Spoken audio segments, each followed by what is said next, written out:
தெலங்கானா மாநிலம் ஹைதராபாத்தில் வீட்டின் முன்பு விளையாடிக் கொண்டிருந்த சிறுமியை தெருநாய்கள் கடித்து குதறிய பதைக்க வைக்கும் சிசிடிவி காட்சி வெளியாகியுள்ளது.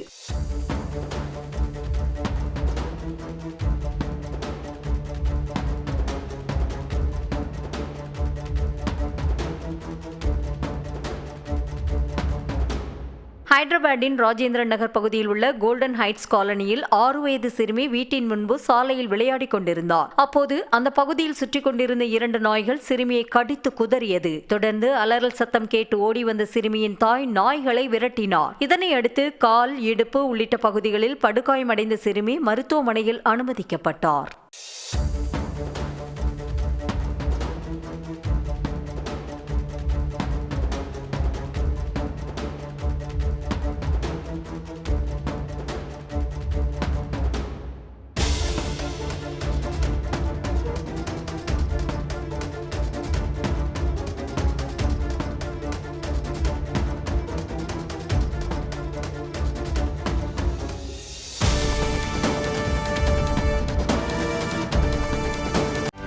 செய்திகளை உடனுக்குடனும் துல்லியமாகவும் தெரிந்து கொள்ள சப்ஸ்கிரைப் பண்ணுங்க.